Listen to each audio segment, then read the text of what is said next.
Good evening, ladies and gentlemen. Welcome to the City of Gloucester Zoning Board of Appeals meeting of January 8th, 2026. This meeting is an in-person meeting and has a Zoom hybrid component with it. For the record, the Zoom link is 871-7072-3717. That's for people that wish to participate or just observe from home. I recognize in attendance tonight myself, Joseph Parisi, Michael Nyman, Lauren Norton, Ronald Wilson, and Axel Ruiz. And I declare we have a quorum. Our first order of business is the approval of our consent agenda. This is we're going to entertain a motion to give the chair permission to sign the following decisions: 28 High Street, 30 Blackburn Drive, 84 Washington Street, 6 Commonwealth Avenue, 46 Raleigh Shore, 2 Great Hill Road, 4 Day Court, 35, 37, and 37 Rear Sergeant Street. I'll entertain a motion. So moved. Second. Also, to add to that motion, if you would, it wasn't on my 50 Rear Maplewood. I'll So moved. withdraw my original motion and move that the amended list be approved. Second. Motion made and seconded. Everyone's here, so we can do all in favor? Aye. Any opposed? That's approved. We have one order of new business, and that's the election of officers for 2026. We elect a chairman, a vice chair, and a secretary of the board from the regular members. I'll entertain a motion for officers. Joe Parisi, Chairman, Lauren Norton, Vice Chair, Michael Nyman, Secretary. If I'm allowed to do all three. Second. Motion made and seconded to approve a slate of officers. All in favor? Aye. Aye. Any opposed? Aye. Okay. Okay, we have one continued hearing.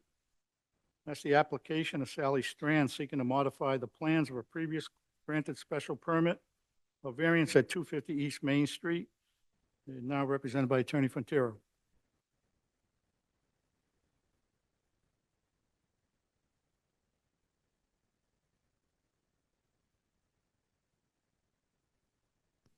Now it's on. All right. Wrong button. For the record, Sal Frontiero, 46 Middle Street for the applicants. As stated, I was retained late in this process, and I had an opportunity to look into it quite a bit. One of the people involved, Larry Linskis, is a longtime client of mine. I've done a lot of work for him.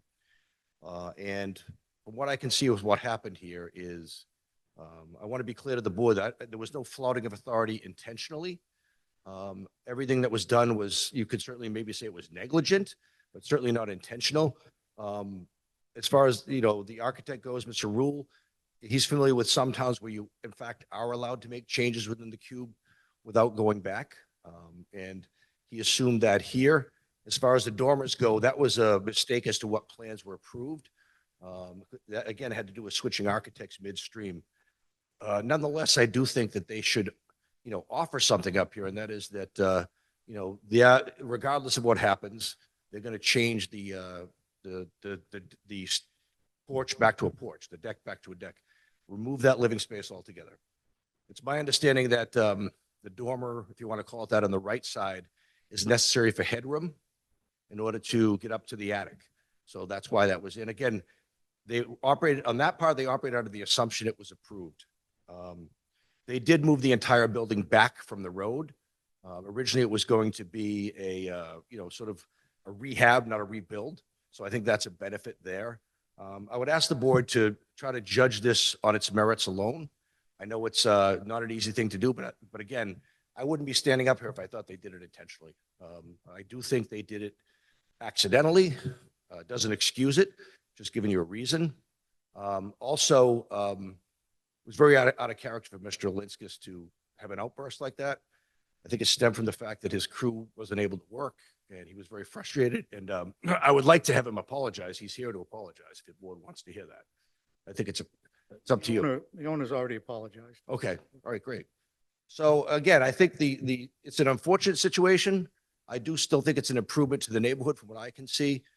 Again, no intentional flouting of authority. I'd hate to see the board make an example of these people when what they did was due to miscommunications, changing of architects, and misunderstandings of what they were allowed to do and what they weren't allowed to do. So unfortunately, I wasn't involved all along. I wish I was, that we wouldn't be standing here probably. But it is what it is now, and they've certainly learned a lesson here. They're certainly going to incur, they already have incurred quite a bit of financial pain by the job being stopped. And also they're going to have to, at a minimum, regardless of what this board, even if this board approves the petition, they're going to be removing the portions of the deck that were turned into living space. So I think they've certainly learned from this experience. They've felt tremendous financial pain here. And again, nothing here was done intentionally. I just want to let the board know that. So thank you. Thank you. So when, at the last hearing, we did take testimony. We closed the public hearing. We were in a discussion mode, and some of the members weren't ready to proceed and wanted to take a second look. So I know since then, most members have gone back out, and I'll defer to the board. Do we need to open it up again, or we? Just would like to make a comment. So for me, the way, and I'll let any other board members speak however they want to, but historically, the way I've always looked at a situation like this, I don't try to determine intent, or that's not what I do. You know, if there's any fines, that's the building inspector. That's not, you know, my job here sitting on the board. I always try to look at it and think, if this had come to me, regardless of how it's come now, if this had come to me originally, you know, with dormers, would I have said this is not substantially more detrimental to the neighborhood? That's the question that we asked originally, and that's the question that I ask now. So just so you know. Thank you. So the issue before us is just the dormers, and we, so I'll defer to you. Would we be amending the special permit? I think it depends on how it was applied for. I mean, I've done it both ways, where I've applied for an amendment, and I've also done it anew. I would think it's probably anew with the amount of changes. I would think we could motion an amendment to the special permit. Sure, absolutely. Yeah, that would simply include dormers on the left and the right. Any discussion by the board, any issue? Anyone not in agreement? I just wanted to add to what Mr. Nyman said, that as I understand it, it is not the job of the board to be punitive, but to look at this in toto, as if this came before us as the plans are now. So to me, this substitution of plans for the original amendment, and that's what we have to, you know, the relatively low bar of, is it substantially more detrimental to the neighborhood than previously? So, And if I may, that's the criteria that I see. if I may, I didn't mean to imply that this board is punitive in nature. I just wanted to give you the human perspective of what was going on. No, that's for everybody else here who, it's, you know, until I came to the board and sat here, I had no idea what the zoning board does, and there are rules. We are supposed to decide things according to the guidelines in the ordinance and not based on how we feel. So I just wanted to state that out loud for the record. Thank you. Lauren, anything, or Axel? No? Okay, we'll entertain a motion to amend the special permit to include dormers. Yeah, so I would make that motion to amend the special permit that had previously been issued without these dormers, that we would amend it to add these dormers to that original decision. Second. Motion made and seconded. All in favor? Aye. Any opposed? If I may clarify real quick, I think there was the change to that porch, but we're withdrawing that, so it's not being decided upon, correct? Because of our we're voluntarily withdrawing the request for the Yeah, for the inclusion of the of Yeah, no. it's about 100 square feet, the additional 100 square feet, that is being excluded from this request. Yes. I didn't include that in my amendment, yes. All right. All set. Thank you. You Great, thank you. put together an adjustment. Okay, we have 3 hearings tonight that have been requested to continue. What's the count on the 29th?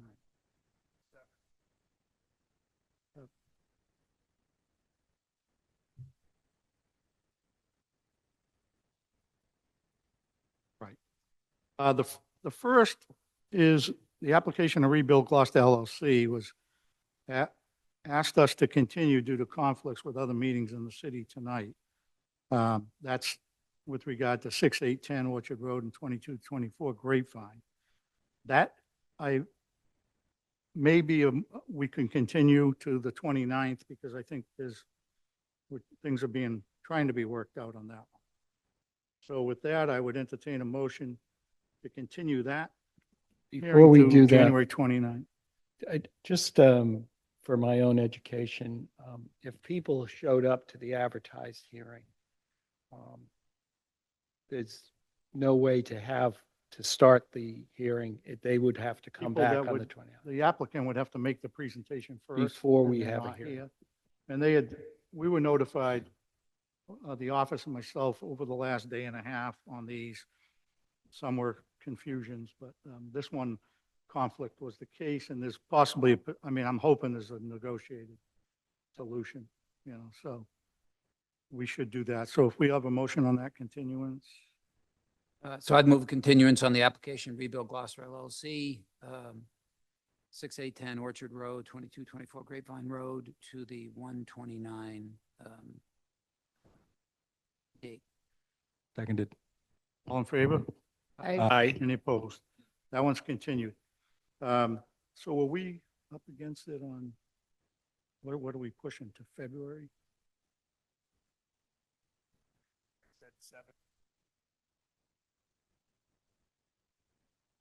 Yeah, so these are gonna have to go to, anybody have the date for February?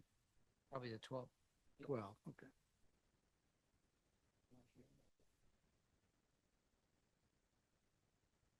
Okay. The first one is the application of Cross Street Apartments for 112 Eastern Avenue.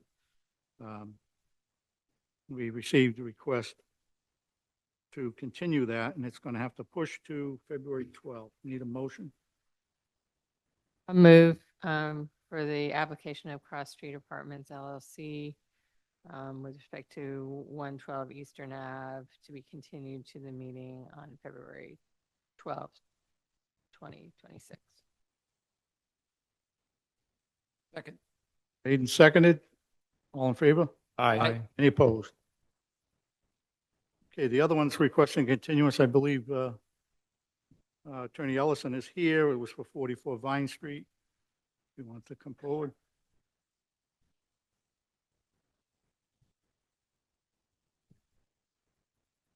Good evening, Deborah Ellison, 470 Washington Street, Gloucester, Mass. My client has certain measurements that have come into question that he wants to check on, and that happened late, actually today. So he didn't have time to make those changes or confirmations, and he would like a continuance to the next available meeting. Okay, so that would have to be the February 12th. Thank you. Meeting. And we have a motion on that. I'll move the application of Paul Brecky with respect to 44 Vine Street to be continued until the meeting on February 12th. Seconded. Motion made and seconded. All in favor? Aye. Any opposed? Okay, that's continued also. Now we'll get down to our regular meeting. Sorry to the public if you were here for those. We didn't have obviously an opportunity to post those requests. And sometimes they're not guaranteed either. You can request a continuance, but the board has the discretion to hear the case and make a decision. Our first application, and this one is not going to probably be before us, and I'll explain. The application of Michael Lee seeking a special permit and variance to demolish and reconstruct a garage and add an ADU at 15 Middle Street. This application came before us in error. Are they here? Yeah, so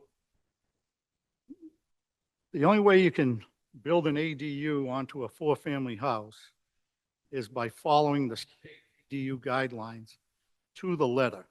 And they don't allow for variances or anything. If you can put an ADU, as long as the zone, which you are, R5, allows single-family homes, you can add an ADU. But you have to meet every one of the state's criteria: lot area, size of the ADU. You got to meet all the setbacks and be under the heights. The state doesn't have an option for variances.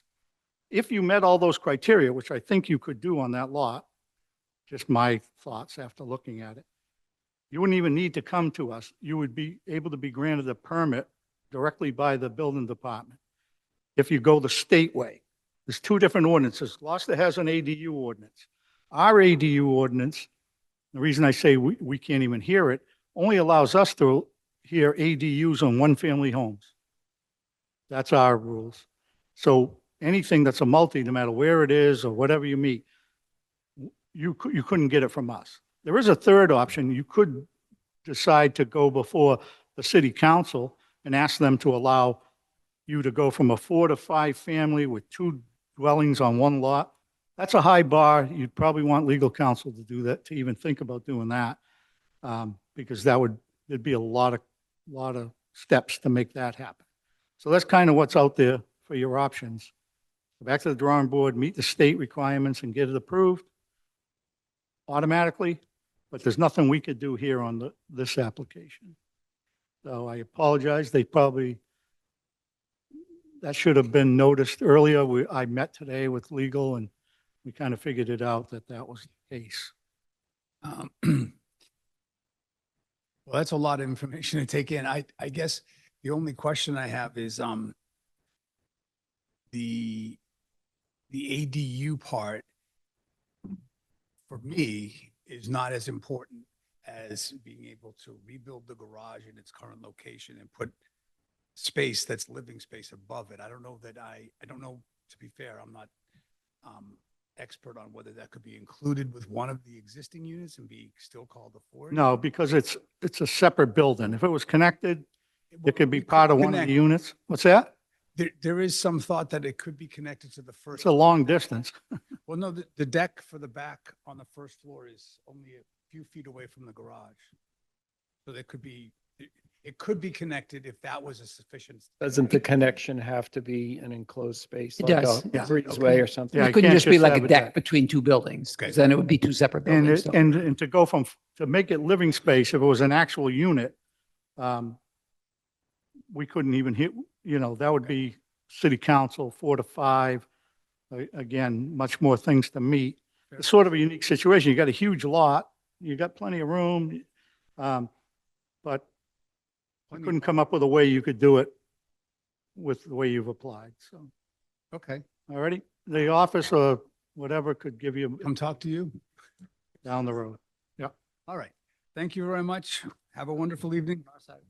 We couldn't even, So it just goes away on its that's what I'm thinking. We need to We need to say that we, withdraw it without prejudice, just. yeah, let's do that. Let's make a to- motion to allow withdrawal without prejudice. I'd like to move that the application by Michael Lee seeking a special permit and/or variance to demolish and reconstruct a garage and add an ADU at 15 Middle Street be withdrawn without prejudice.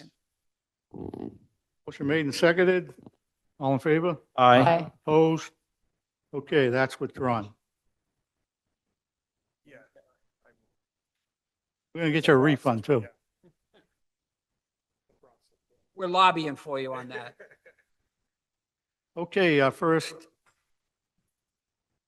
one is the application of Walter Donovan appealing the decision of the building commissioner to issue a building permit at 134 Wheeler Street.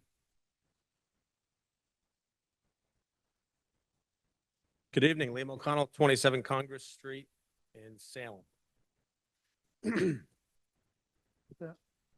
Okay, by way of a background, this project at 134 Wheeler Street, initially the property owner applied for a building inspector in March 19th, 2024, which was denied.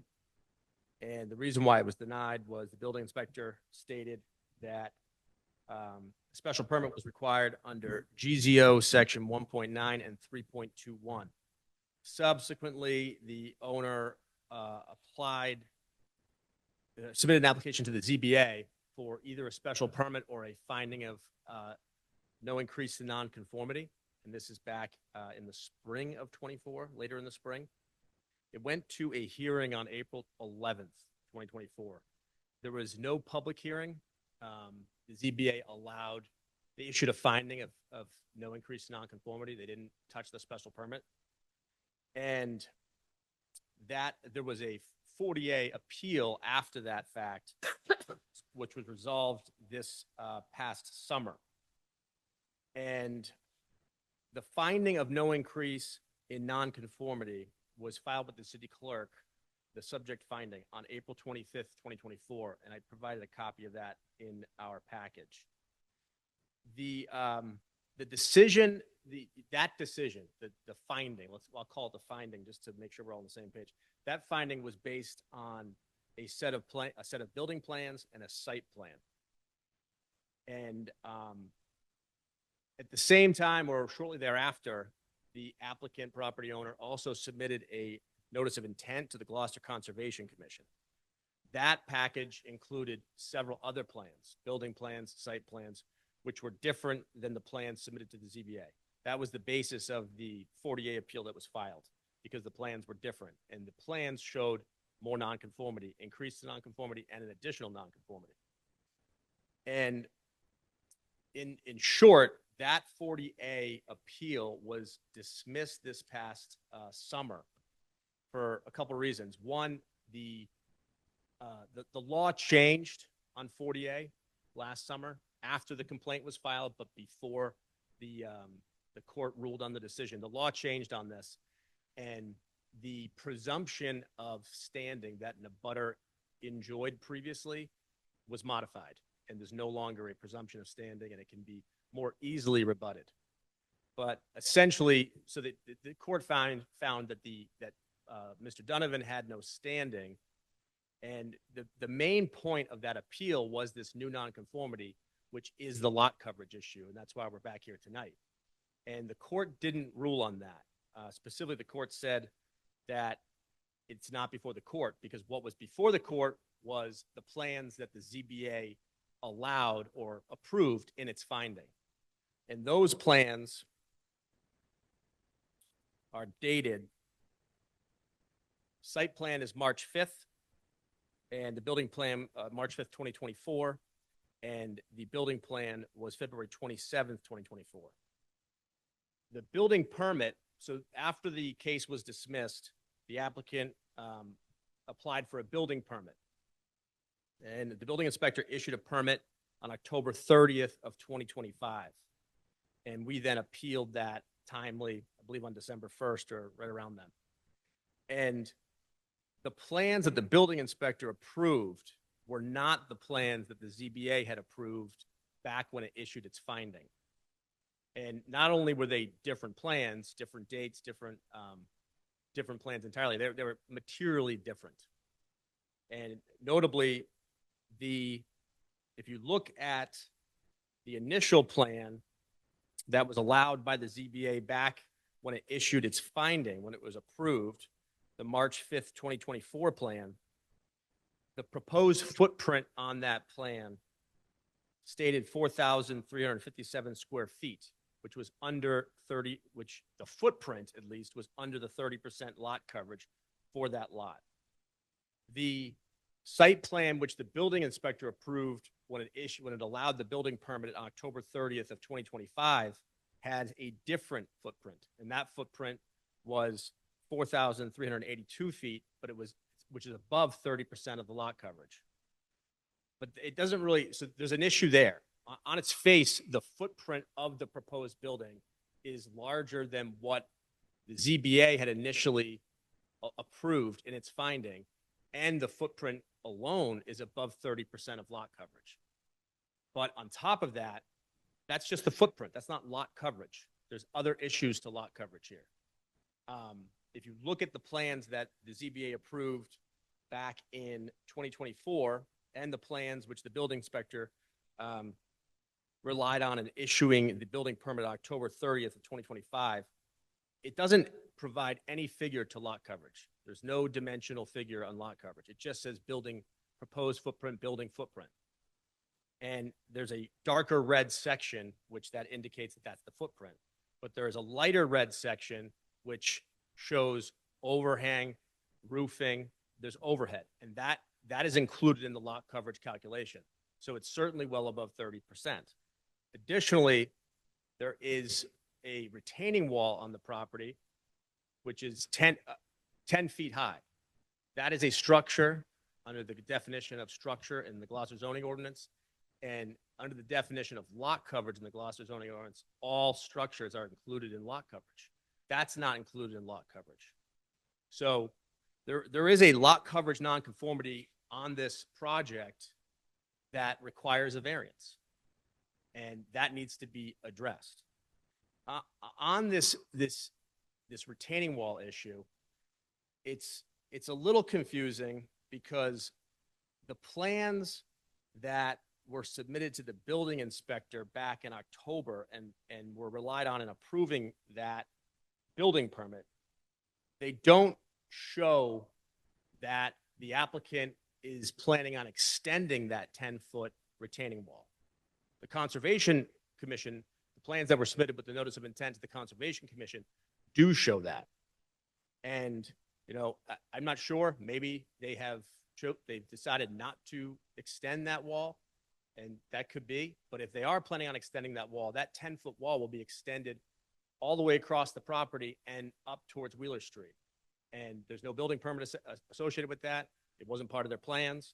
And that too would have to go into the calculation of lot coverage because that would also be an additional structure. So the applicant requires a variance for lot coverage with what they're trying to do here.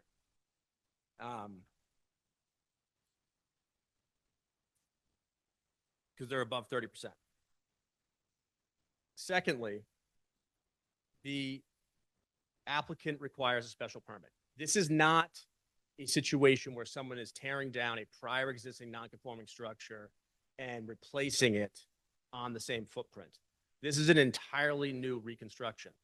This is a reconstruction on an entirely new footprint.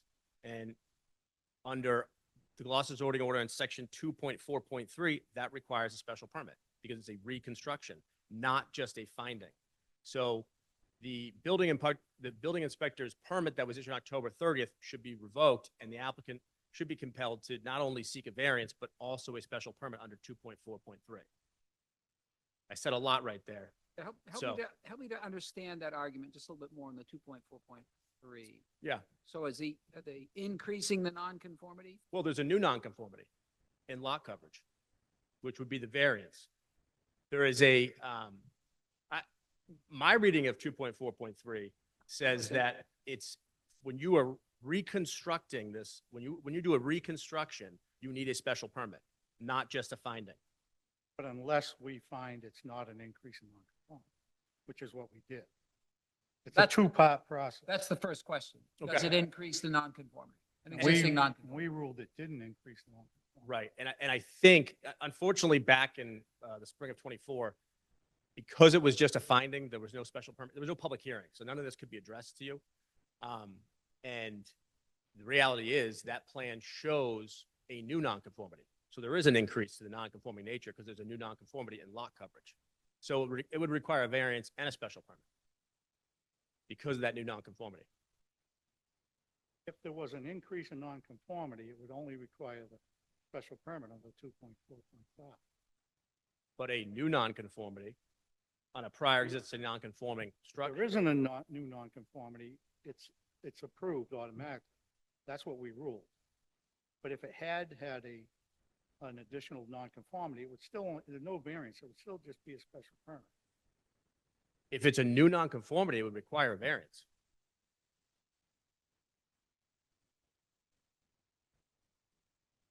Special permits for a prior existing non-conforming structure to be tore down, rebuilt, if there is an increase to that non-conforming nature, then it requires a special permit. But if it's a new non-conformity that was, if the pre-existing there was no pre-existing lot coverage non-conformity. Now there is a lot coverage non-conformity. That's a new non-conformity that would require a variance. There's a lot coverage variance that's required.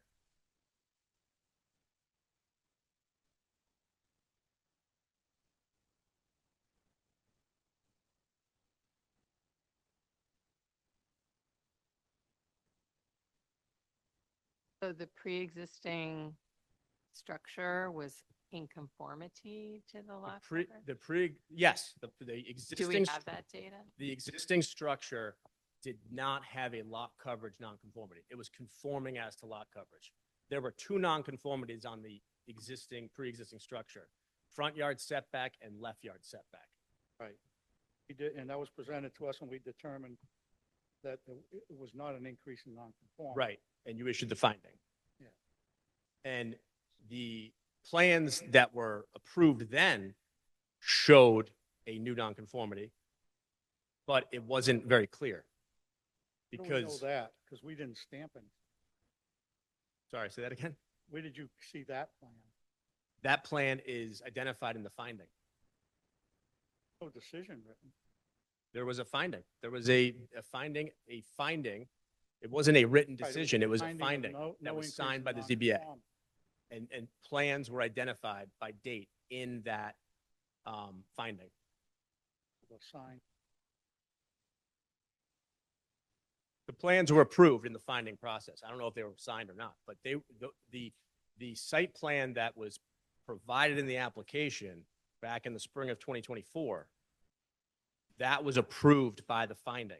And that plan showed a new nonconformity in lot coverage, which then that lot coverage nonconformity increased with the plans that were submitted to the building inspector. What's the coverage right now before the new construction? It's Of the well below existing? 30%, How much? well below 30%. Do we know a number? No, have you even researched it? I could look at the application briefly that was submitted back then, because it should be in there. First time, you mean? The initial application should have that figure. Didn't discuss that. It was not part of that public meeting for sure. The only things that were discussed were whether or not the front yard setback or left yard setback were, substantially increased. But there was no nonconformity to lot coverage at that time in the existing structure. And this plan that was approved or was used to approve and issue the building permit is not the plan that was identified in the finding. It's a different plan. And the lot coverage further increased in that plan.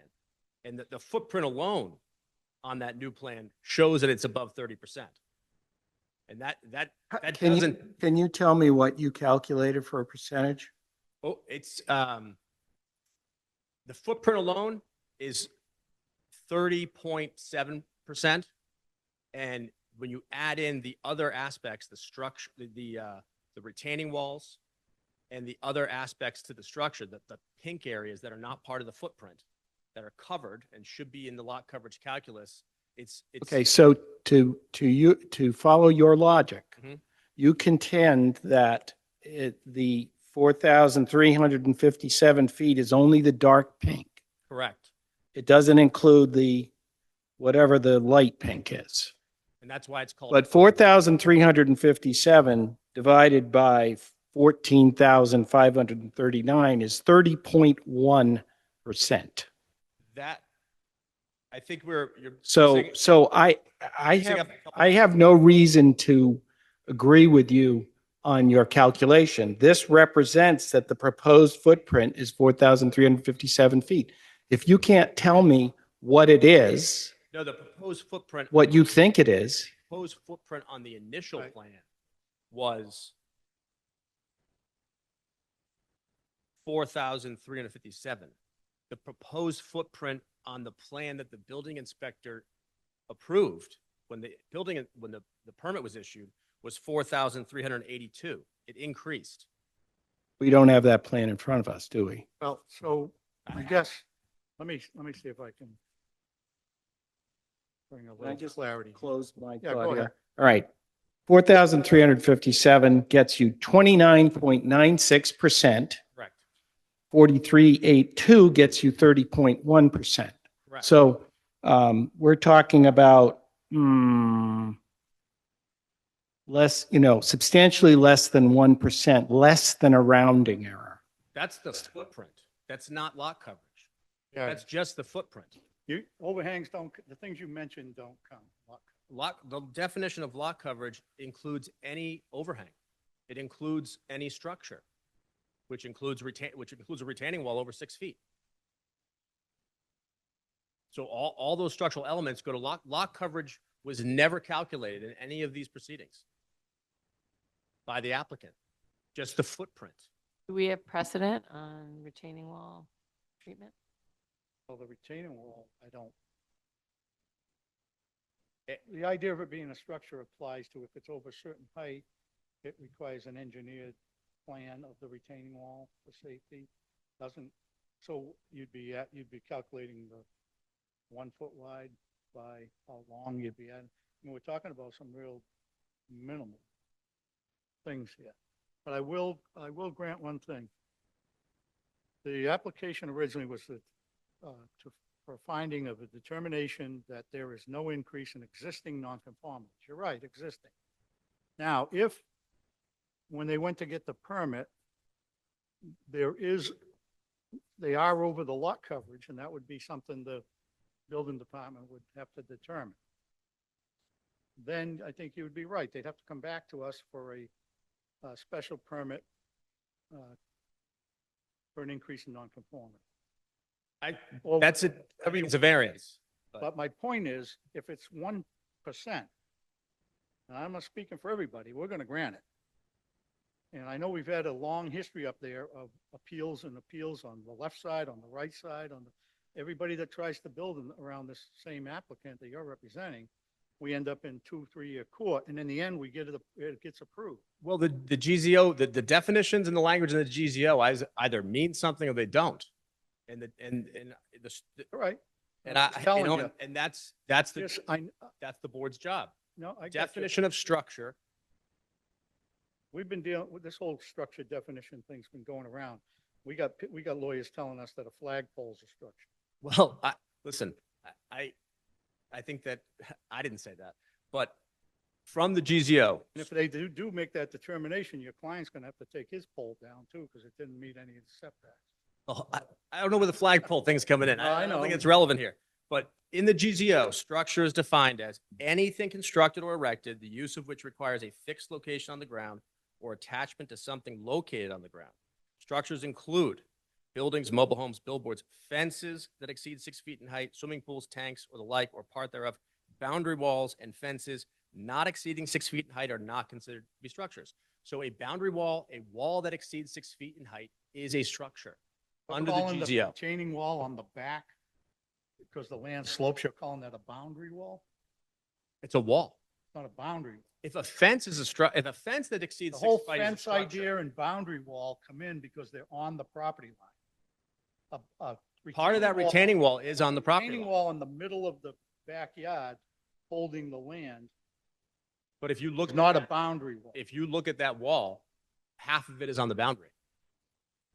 Well, you said the wall isn't even on the plan.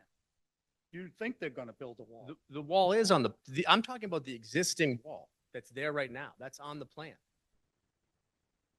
That's the existing wall, and it's 10 feet high.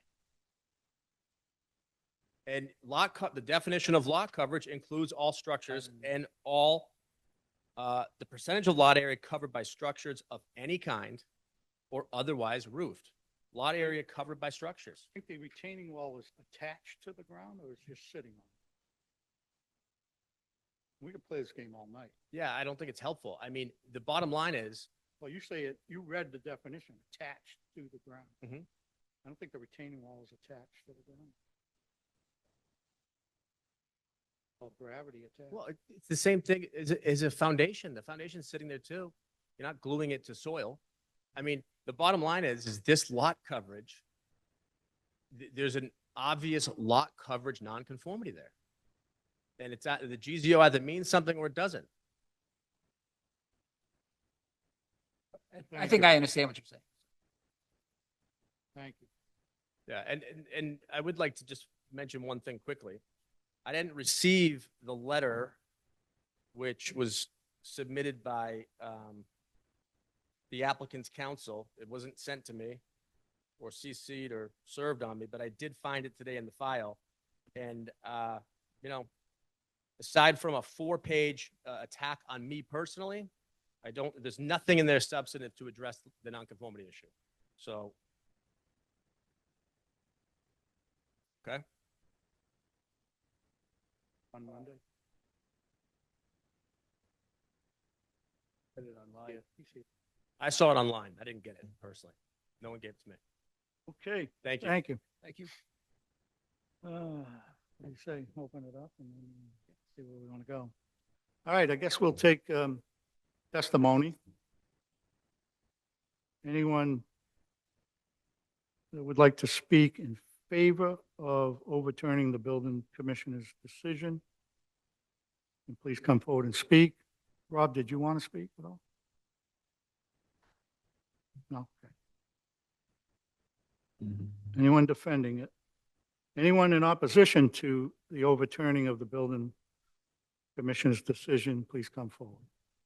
If you're online, you can chime in by raising your hand. Good evening. Forgive my appearance. I went to have a lobotomy, but it didn't take, so I'm here before you tonight. Nonetheless, for the record, Joel Favaza, Seaside Legal Solutions, with an address of 123 Main Street here in Gloucester. I'm going to share my screen very briefly just to respond to the allegations made. First, I'm just going to share a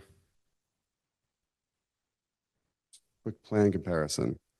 So a lot of what Attorney O'Connell spoke about was about supposed new creation of a nonconformity and differentials in plans. And so before you is the plan that was shown back in April of 2024, and it showed a 4,357 square foot footprint, and it did also show lot area of 14,539 square feet. However, this is the plan that was submitted with the permit. You'll notice if I toggle back and forth, it's a little corner, you know, below to the left of the garage, right? It goes from not being filled in pink to being filled in pink. And that is how you get up to the 3,582 or whatever the number is. Okay, that's the differential and the number that was missing.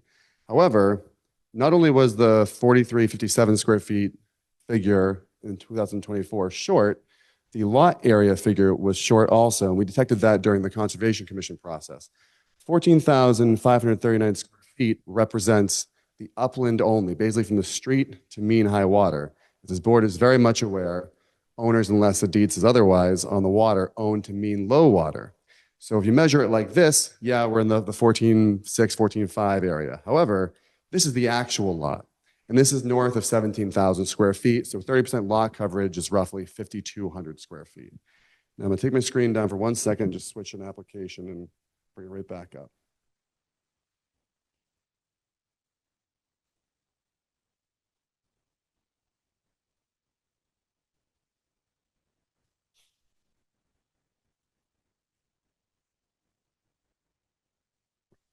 So I'd like to now go back to the argument. There was a letter that was submitted December 4th in my office. My preference would be this board would make a finding this is not properly before you. That application was incomplete. That application was incorrect. How it got before you truly amazes me. Almost the majority of the sections of the form were filled out incompletely or incorrectly. Why it's even here tonight is truly shocking. So I would prefer the resolution tonight being this is not properly before the board. The application was bogus. Otherwise, we can go and talk about the issues as I started. So again, I mentioned lot coverage not exceeded. There's alleged differences between Conservation Commission plans and ZBA plans. This board is only concerned with the plans I submitted back in 24 and the plans that were submitted with the building permit application.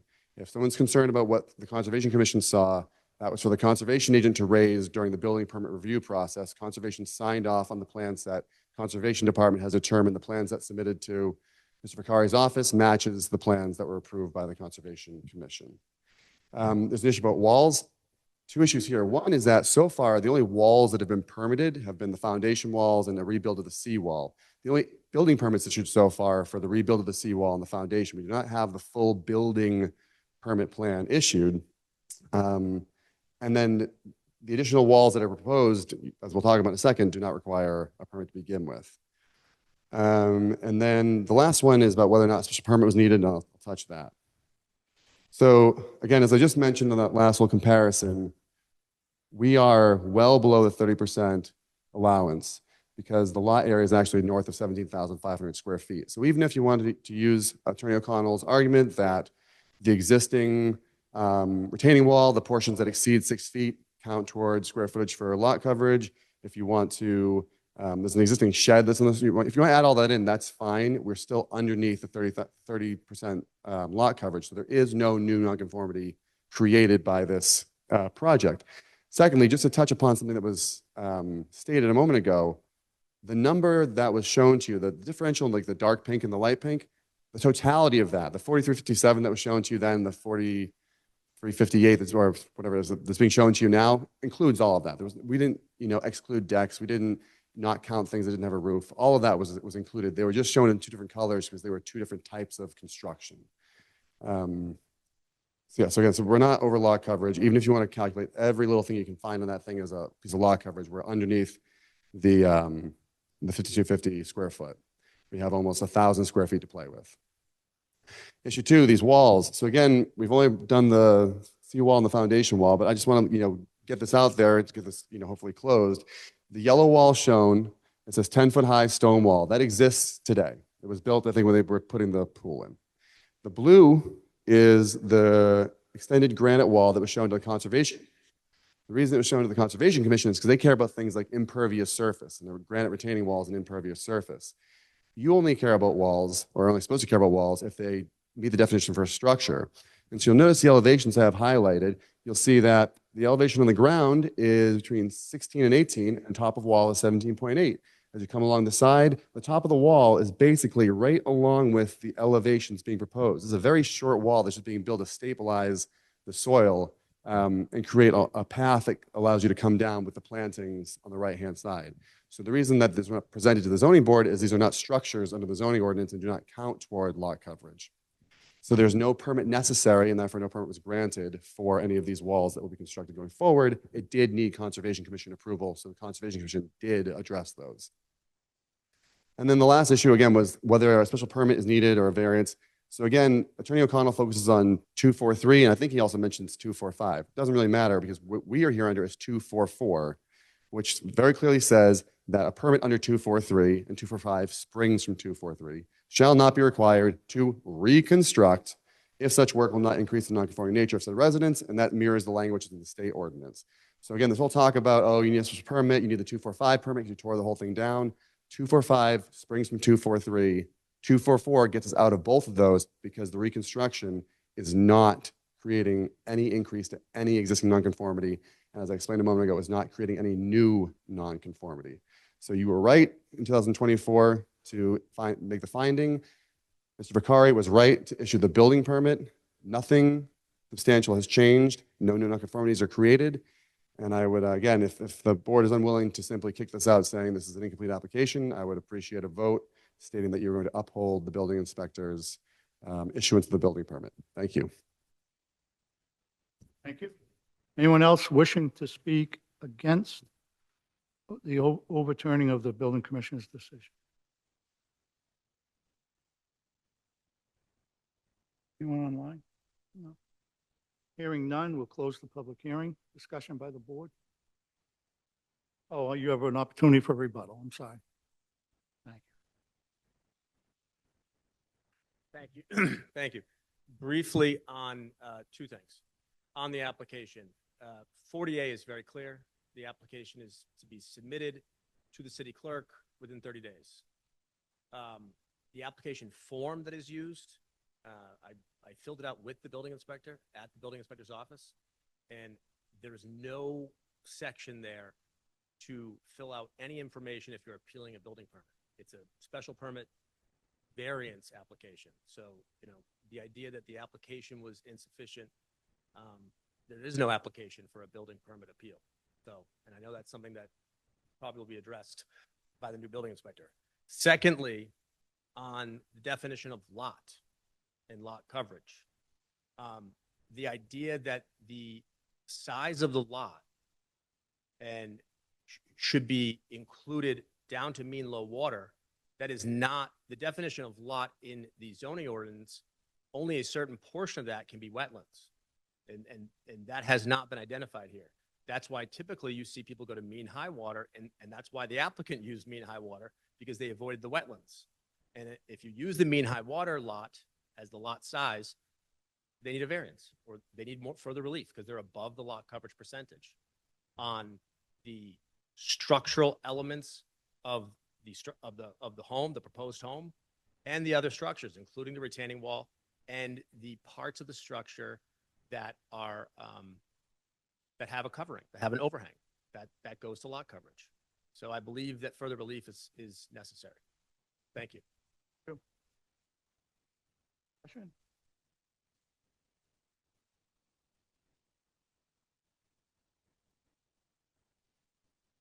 Morning.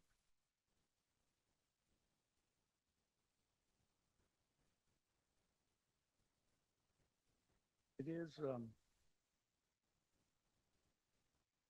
had cases over the years where there was a huge, like they owned the whole riverfront. And there is only a part of it that you can utilize, but it does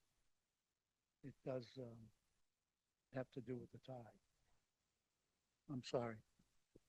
So, yeah, so there are some guidelines about what percentage of the below, even though you own it, that you can use. But the mean low water has been in many of the calculations that we've dealt with over the years.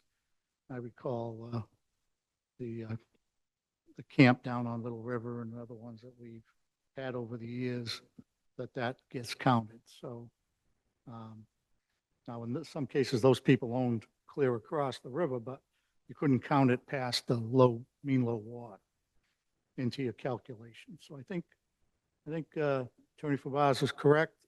I would support upholding the building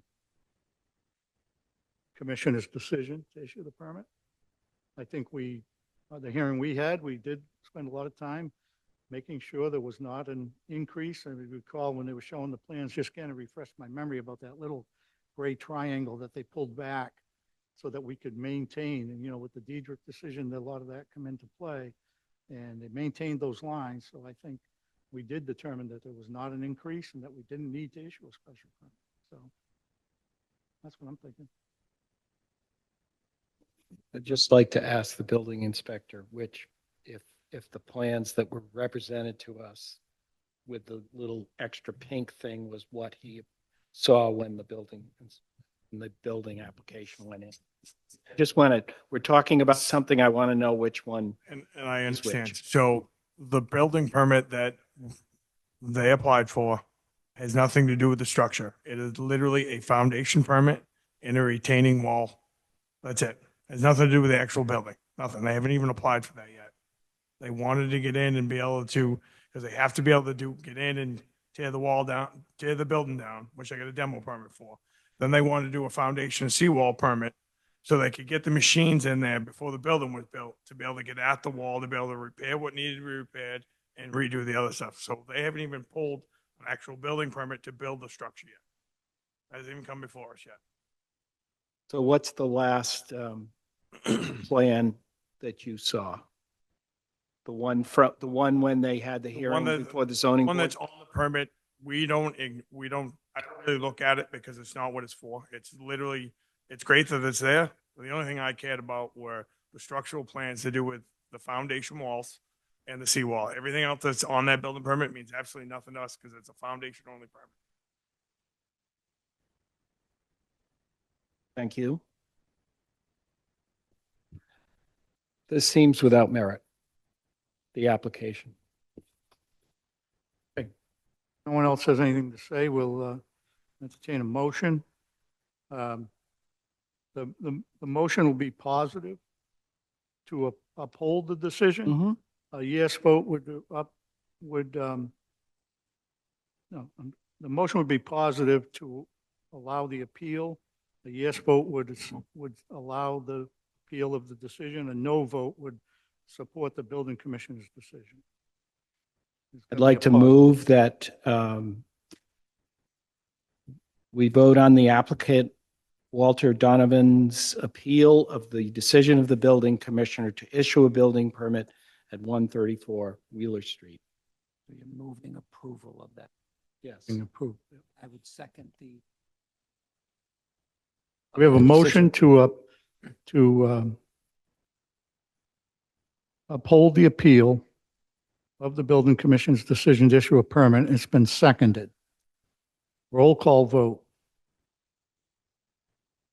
Again, I remind everyone, yes supports the applicant, no supports the decision of the building commissioner. Ms. Norton, No. Mr. Ruiz, No. Mr. Wilson, No. Mr. Nyman, No. Mr. Parisi. No. You've heard our decision. We'll issue a written decision on this. And the commissioner's decision is upheld. Okay, our next application is the applicant Sarah and Vito Ferrara seeking a special permit of variance to construct an addition at 8 Great Ledge Lane. And, oh, hi.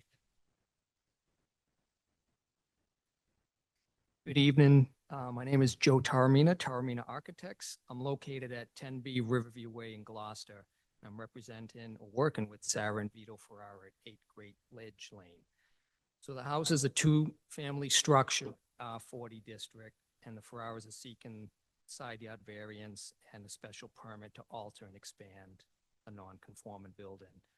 So the work scope involves, on the rear of the house, a two-story addition that will contain a living room on the first floor and master on the second floor.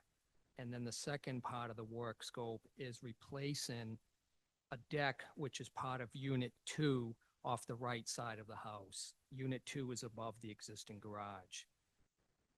As the board probably saw in their site visit, Unit 2's deck is in very poor condition and is dangerous.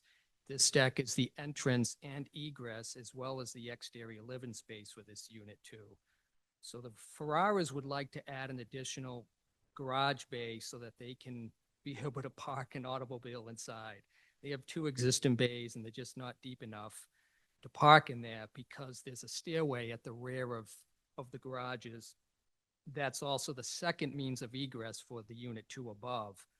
So the replacement deck for Unit 2 is to be built above this proposed garage in addition. So we're sort of trying to solve two issues here and provide the Ferrara's tenant with a safe entrance and egress and also an exterior living space.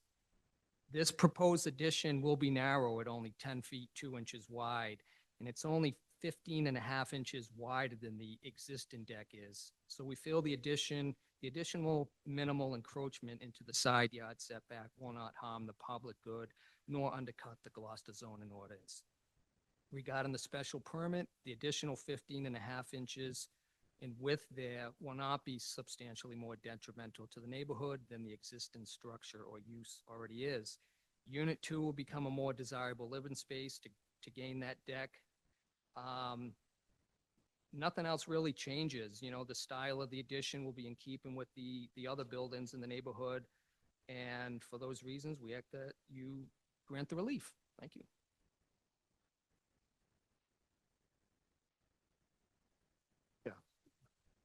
It's a,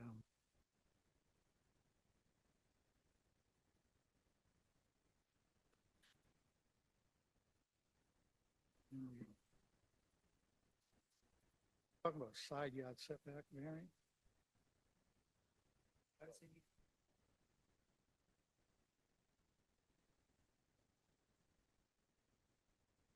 Doesn't need a variance, right? Pre-existing non-conforming. You know me, Michael, I add everything. That's right.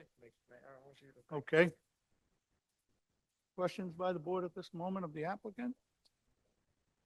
No? Okay, we'll open up the public hearing. Is there anyone in the audience that wishes to speak in favor of the application? Or if you're on Zoom, you hit your raise hand button. Hopefully Natasha will see if they raise their hand. Can you? No? No, I meant you'll be able to see, because mine's not working. Anyone wishing to speak in favor of the application? Seeing none. Is there anyone wishing to speak in opposition to the application for the addition? Again, anyone that comes forward, give us your name and address first, and we can get that recorded, and then you can tell us what you think. We're Jenny and Jim Meyer from 15 Great Ledge Lane, so we are on about. We're Jenny and Jim Meyer from 15 Great Ledge Lane, and we abut the Ferraris property. We're not necessarily not in favor, but we do have some concerns and questions. So we have a long history with the Ferraras in terms of them coming over our boundary line. And so the first time it happened, I was leaving my driveway to pick up my kids at school, and there was a truck blocking halfway down our driveway. I asked him what he was doing, and he said he's cutting down, well, he was cutting down the trees and the shrubbery between our properties, or on our property, but to allow an access road to the Ferraris property. And I said, you can't do that. And he said he gave us permission, and I was late to get my kids, so I had to continue on. So that was the first time. Are you arguing, ma'am? So I want to be respectful, I- of your situation, that you live there and so on. I would appreciate for what's before me. Yes, I'm getting, This building, this floor plan, site plan with pieces of the property, pieces of that building that they want to add on to this property. So is that somehow on? I'm getting there. So in the things he's done, so we had to get a boundary line put in because there was another time when he dug into our property and cut down our trees. And I'm not, I share your concern. So don't hear what I'm not saying. That's all. Yeah. So what we had to do is we had to pay several $1,000s to have a survey company come and determine what the line was. So we were all clear. Turns out it was closer to his property than both of us realized, but not where he had already cut down. And so we had that property line put in. Then he said he was going to do some work on the sewage in the back of the house. And he also put in a retaining wall for the driveway, which is in question here, which is close to our property. So he put in a retaining wall at that point. I'm not sure if there was a permit for that. But in so doing, 3 of the stakes were removed. So 3 of our property stakes were removed in that work on his property. 1 was paved over because we had an argument about he wanted to pave over into our property on the road. We said, please don't. And he said he can because it's on town property. And he paved over the line that the survey put in. And 1 was bulldozed away. It was just missing. And 1 was either covered by the retaining wall or taken out by the machinery. So we had to pay another up to $1,000 to have the surveyor come back and reset the lines. And so my question is, how do we now have assurance that that the work that he's going to do is not going to continue to threaten our line? We have to actually find it again because there's a lot of stuff right on the dividing line, and the stakes keep disappearing because his paraphernalia for like ladders and stuff are right on the line, and we've lost those stakes again. And so my question is, how do we get assurance that this work is not going to be impacting our line, which we've already had the experience of it being dug up. We had to pay for it to be put in again. And our shrubbery, I've put in some shrubs. His trash cans have fallen off of the retaining wall onto my shrubs and broken them. So, I think it's a legitimate concern given that it's way over the legal limit already, and the infractions into our I'm line. not sure what that means, way over the legal limit. Well, Just- it's already non-conforming in terms of it's increasing the Sure. plans are increasing the non-conformity. Sure. Yeah. And so it's making the space smaller that they have to function and stay on their side, which has been a problem in the past. So So- how do we get assurance? I think, I would like to have good relations with this neighbor, but I need assurance that it's not going to keep happening. We don't Well- want to pay another time for the boundary lines to be put in. So you probably don't want to hear it. I don't think there's a whole lot that this board can do about that. If I was you, I would probably have the same concerns that you have. We're not an enforcement board. But you're deciding whether to approve it, so. Right. The but- decision that I will make is it increasing the nonconformity? Yes, we already know that. Is it substantially more detrimental to the neighborhood? No, would be my answer. It's But- not substantially more detrimental. So that, I'm just telling you, that's the legal question that I have to ask myself. I hear you know, you. with this decision before me. I do hear that, we're part of the neighborhood. We're the neighbors. You're part of the neighborhood, but you aren't the neighborhood. We are the neighbors who it You has are, impacted. yes, of course. When they have done work in the past, he paved over and removed stakes. We're not the enforcement board, ma'am. I'm sorry. If he pays So- over, it's not going to come to us. It's going to come to maybe the building inspector, maybe the police. I don't know. So what It's not is the gonna come to us. recourse? And what is the recourse for that? It's not us. It's not me. It sounds uncaring. It's not, but it's not me. Uncaring. It's illegal. Right, but we're not law enforcement. I hear you. So I have some questions for you, though. The retaining wall that's there, is that settled? Are we disputing that's the boundary? You get right in the mic, sir. Yeah. The retaining wall was built, on the boundary? yeah, it's like literally on the. Like a fence on your boundary? It's It's just a step a up. rock. It's like a 3. I got you, yeah, I saw it. But is that not in dispute as far as the boundary? It's already been done. But that's what I'm saying. You're asking for somebody to do something for you. It isn't us. No, But actually- we'll give you advice on who could do something for you. But you've let this go on and not gone to the police or gone to the, So that's what we should do in the future if somebody came on my property illegally, yeah, I would go to the authorities. Whether it would be the building department, if it was to do with building something, if it's somebody trespassing on my property, I'd go to the police department. As a citizen, as a landowner, that's what I would do. I wouldn't try to tie it into whatever he did in the past has no bearing on our decision.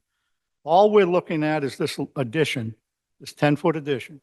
If that retaining wall is still there and it's not in dispute, then you're going to know if he's not going to go any further Well, because you have a measurement here of how far the garage is from the retaining wall. okay, what about the vehicles that come in to do the building? Well, they can't drive on your property, put a private property sign up, and if they do, call the police. Okay. That's your remedy. And I mean, you have a right to speak against this, but you would need to tell us some reason that this 10-foot addition would be well, detrimental to the neighborhood. Well, we're the neighbors and Right? A neighbor doesn't have veto power. Is it detrimental to the neighborhood? That can be every similar kind of lot house in the region can be all over the city is determined as the neighborhood. Just trying to explain to you how it works and what the. yeah, that doesn't make sense to me. I hear you. I hear what you're saying. But as we're the neighbors and the vehicles that have come to do the work in the past have crossed over, Right. how is that going to be better if the house is closer to our line? I don't know that it will be, but if it went over my boundary, I'd call the police. I wouldn't call the zoning board. We have no authority for that. We understand what you're saying. I can't think of any condition we might put on it. Obviously, we could put a condition that says they can't go over your boundary line. I mean, that would be appreciated. That's normal law, though. That wouldn't be something we'd need to condition, I but we think it's can. needed. I just think it's needed. Yep, okay. Thank you. Thank you. We have one person online wishing to speak in opposition. They'll be brought in.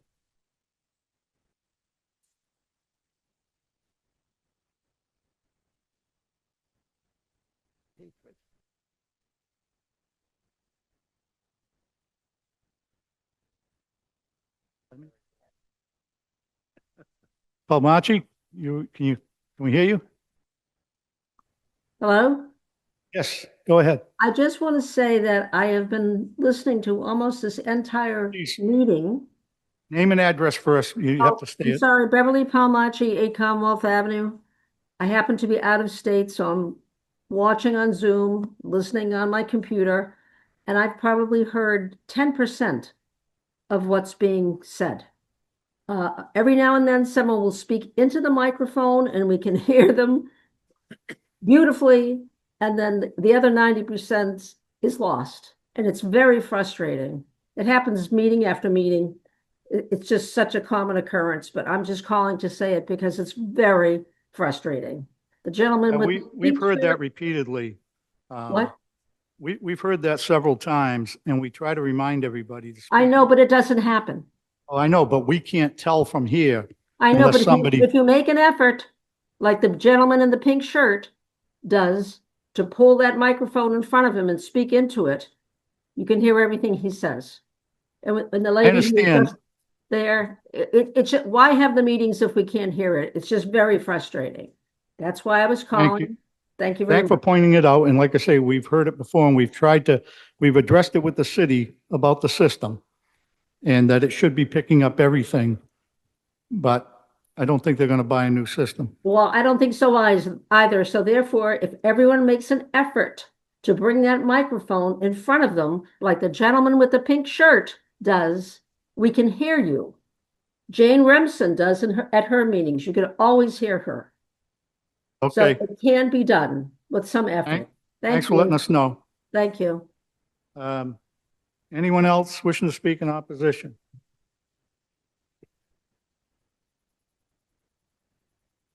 Seeing none, we'll close the public hearing. Discussion by the board. Oh, yeah, the rebuttal. Anything, Joe? You want to rebut any testimony? I guess the only thing I'll add is you're right. I mean, they're going to be able to measure off of the existing garage. There's a survey plan, there's a distance to the property line, and they'll be able to measure off of the existing two-car garage to make sure that it is 10 foot too. I mean, really, that's the only way to know. And then if it goes over the line, it's called the building inspector. But Yep. yeah, it's not like it's a new house in an open field where it's going to be difficult. We're able to measure off the existing structure.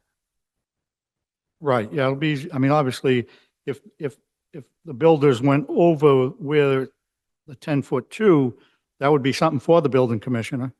Because you would say, hey, they're not building it the way the plan says. But as far as going over your property, that's what I was describing. If they drove a backhoe into your yard to do this without your permission, that's against the law. Okay. All righty. Discussion? You ready? You sure you hold that? Right.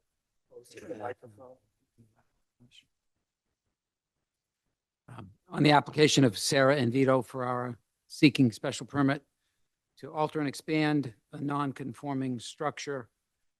It is increasing the non-conformity. It's not substantially more detrimental to the neighborhood. I would move approval of the special permit. Seconded. Motion made and seconded to approve a special permit to alter and expand. All in favor? Aye. Any Aye. opposed? Approved. You're away, right, Warren? You're going to be away? You want to write that? Sure. Warren. Okay, next hearing tonight is the application of Andrew Lumen seeking a special permit and variance to construct a shed at 6 to 8 Federal Street.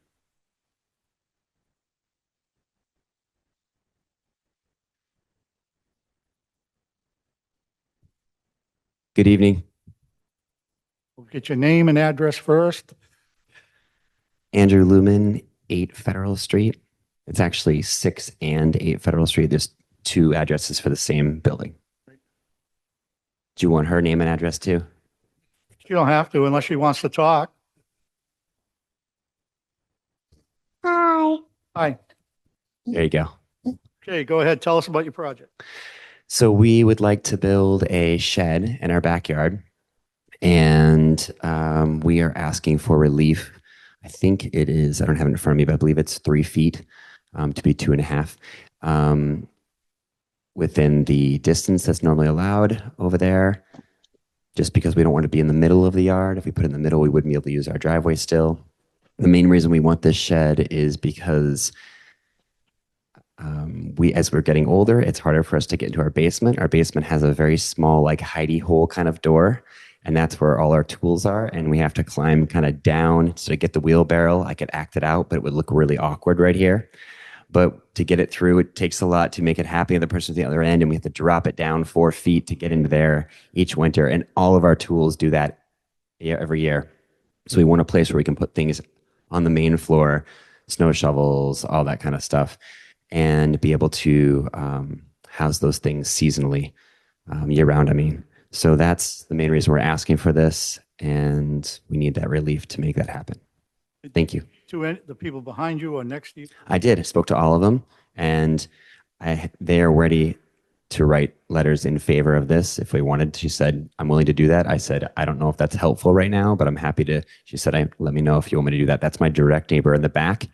And then the person that's actually closer to his house, it's Glenn Sorrow. His house is actually raised up on a wall that is 10 feet higher. So it doesn't really, he won't even see it because then he has a fence and 6-foot fence above that. So he won't know if it's there or not. But it is closer to his property and he knows that it's happening. He says, I got your letter. Let me know if I need anything. So that's what was there. And the shed you want to build is 17 by 20? Correct. Nice shed. I hope so. Will it be under the height? Yes, it is under 12 feet. All right, any questions at this point? So I think the way you've drawn it, you have it like pretty much right up against that stone wall. Is that 2 feet. I'm trying to give myself 2 feet so we can get back there to be able to put siding on and whatever else needs if anything happens. Yes. Okay. Questions? We'll open up for public testimony. Thank you. You can have a seat right there in case we call you back. Anyone in the audience or here in person, or online, wishing to speak in favor of the application? Anyone in favor? Okay. Seeing none, is there anyone in opposition to the application for the shed? Anyone online or here?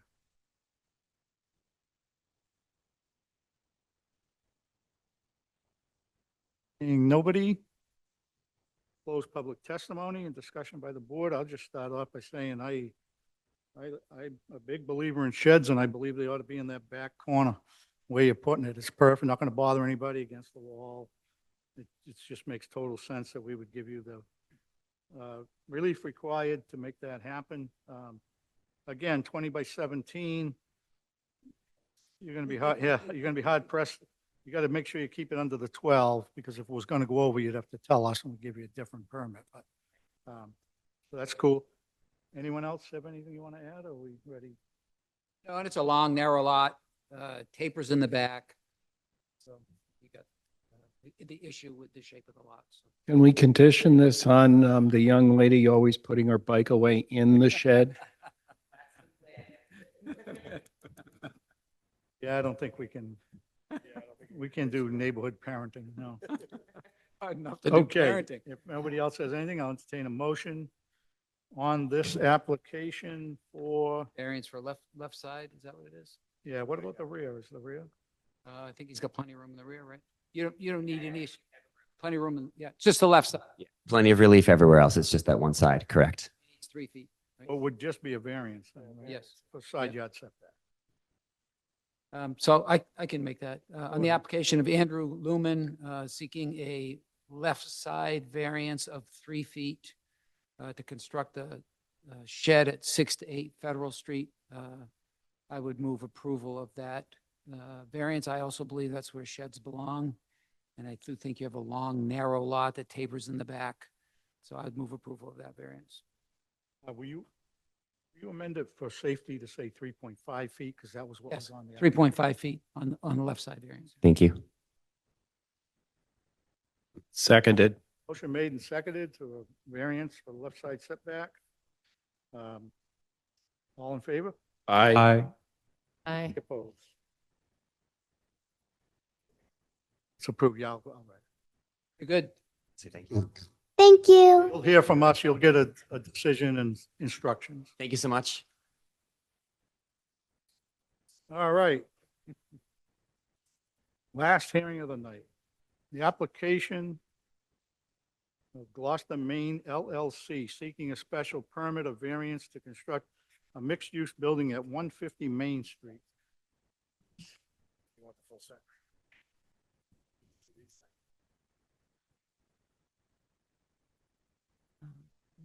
Is that one I had asked for the full set?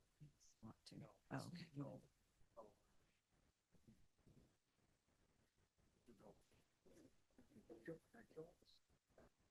With the previous one.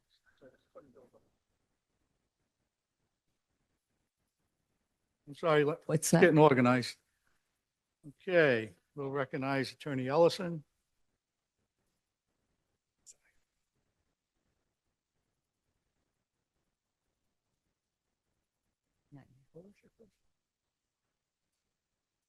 Yeah, John's okay.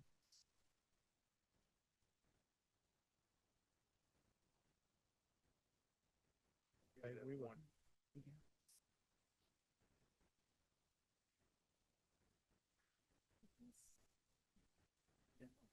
We should do the full screen. That's easy. It's not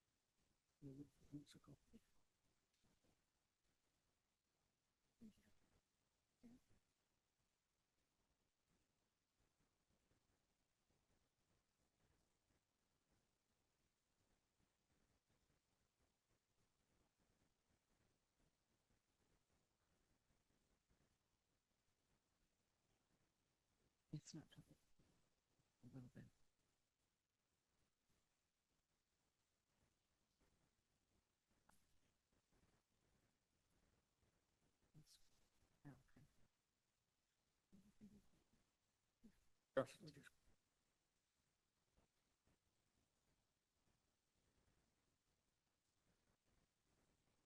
Good evening. For the record, Deborah Ellison, Ellison Law Office, 470 Washington Street, Gloucester. The applicant tonight is Gloucester, Maine LLC, and Chris Boyce and Bronson Green are here on behalf of the applicant. The architect is Util. Michael LeBlanc and Catherine Bilgan are here on behalf of the architect. And as you stated, the property is at 150 Main Street. Tonight, what we'd like to do is give a legal summary of the requested relief, a brief overview of the project, and the architects will present the design and a legal summary of why the requested relief should be granted. The applicant is converting a building that is presently permitted for a bank and is seeking to convert it to a mixed residential and commercial space. There'll be 40 dwelling units spread between two buildings, as you can see on the site plan, and approximately 3,500 square feet of active retail restaurant. It's important to note that for zoning purposes, this is considered one building because it's constructed on a shared parking structure that is partially underground. So you can see the parking structure. The zoning relief is based upon a one building analysis, but the experience of the property is that of two distinct buildings separated by a mid-lot garden. The bank has not been operational at this location for several years, and it leaves a hole in the fabric of Main Street and Middle Street neighborhoods. Property sits in both the CB and the CCD district. The Main Street side is in CB, and the Middle Street side is in the CCD. The Middle Street portion is also in the historic district, while the Main Street portion is not. As you may know, commercial uses in the CB and CCD zones have a zero front, rear, and side yard setback, and they may be constructed lot line to lot line. And the bank that is currently there was constructed lot line to lot line. The residential uses, however, do have setbacks, and they have a multiplier based on height, hence the need for the variances that are before the board tonight. This is a complicated site, but we are only requiring 5 variances. If this were a commercial use, none of these variances would be required. I would note that we have several measurements where it was measured to the half inch. And so what we did was we rounded that up just to make the variance request simpler. The lot width is going to remain the same. There is a variance of 13.21 feet required for the Main Street lot width, and Middle Street, however, complies with the ordinance. The front yard setback on Main Street is going to be. Sorry, just remind me. So the reason that you're asking for these is because of the introduction of residential use on the lot. Correct. Okay. Correct. So the front yard setback on Main Street will have a proposed setback of 0, and a variance of 26 feet 6 inches is required. The front yard setback on Middle Street will have a proposed setback of 6 feet 4 inches, and a variance of 20 feet 2 inches is required. The side yard setbacks on the Main Street building will be 0 feet for both sides, requiring a variance of 19 feet. The building along Middle Street is set back farther, but because this is considered one building, you're required to look at only at the Main Street setback because it's the closest setback. The percentage of vegetative coverage on the Main Street frontage will require a 65% variance because there will be a 0% of vegetative coverage. On Middle Street, it will be compliant. A variance of 4 feet is required for a parking aisle width under 4.1.4C.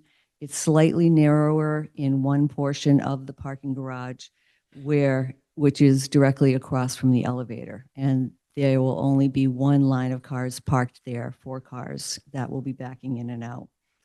The applicant is scheduled to appear before the Historic District Commission on January 13th for consideration of the building that fronts on Middle Street, which is within their jurisdiction.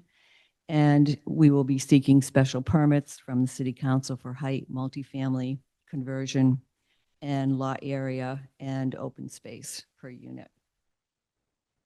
The residential abutters have been reached out to by the applicant, and the applicant left a letter and contact information at their homes and has had several meetings with many of the abutters to discuss the plans and answer their questions. And they also met directly with the commercial abutter at Bank Gloucester. So now I'd like to introduce Chris Boyce, who is the owner's representative and will speak to you with regard to the owners.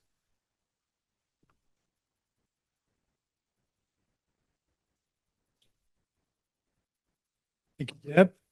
Thank you to the board for hearing us tonight, I know especially at a late night. Chris Boyce with Fox Creek Capital. I know the applicant is Gloucester, Maine LLC. Fox Creek Capital, we're the developer for the project. We're a family-owned real estate development company based out of Ipswich, but with long and deep roots on the North Shore and through the Cape Ann region. We need your address, please. Say again? Address, please, for you personally. I personally live in Winthrop. The development company is 10 Fox Creek Road in Ipswich, Mass. Need your name and address My name is Chris Boyce, for the record. 221 Woodside Avenue in Winthrop, Mass. Thank you. You're welcome. Apologies. So as Deb pointed out, our approach to this design hasn't been just a lot of design and planning. It's been a lot of listening to both city staff. We've had multiple meetings with city staff to present the project, make some modifications as we've gone. And we've met with all of the residential abutters several times, as long as the commercial abutters. It's been a great dialogue. We've enjoyed meeting all of them, and all of the feedback we've received, we've kind of built into this plan. Like everybody in the room, I'm sure, and everybody listening, we believe strongly in Gloucester. It's not just its working waterfront heritage, but its downtown fabric, which we really hope to contribute to with this project. And its future as a walkable city that supports year-round residents. So this project is a reinvestment in the future of the downtown, and it's an underutilized downtown site. Worth noting, as Deb pointed out, and we'll talk about several times through our presentation, this is 40 units. 40 total units split into two distinct buildings, so 21 units and 19 units, split with a green garden in between the two spaces. 3,500 square feet of retail space at the ground floor. That retail space, we're really targeting vibrant, active use retail, restaurant or otherwise, to really bring more footfall to that end of Main Street. And parking, we're not seeking relief. Parking is provided at a 1-to-1 ratio for all the residential units above. Wanted to quickly walk through the kind of comprehensive plan. We brought on Util, who you'll hear from shortly. Util worked for a long time with the city to guide this comprehensive plan and its adaptation. We understand this is not a zoning document, but it does kind of guide the goals and vision of the city as we hear them. So this product was shaped with the city's comprehensive plan in mind.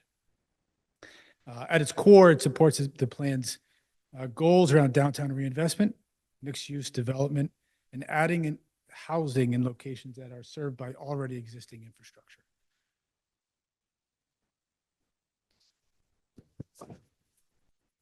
Apologies for that. So at a site level, when you get down to the site, 150 Main Street introduces new housing above this active use. New housing, as you pointed out, is the reason for a lot of the relief we'll be requesting tonight.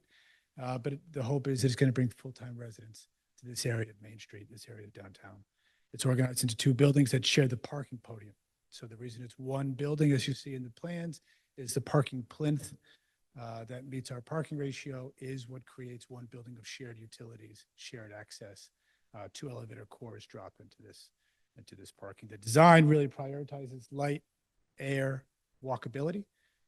Our ability through expense to bury parking here allows that no vehicles that are on site will be visible from the pedestrian. So all pedestrians on all corners of the site will experience the buildings and the greenscape. They won't experience vehicles and cars.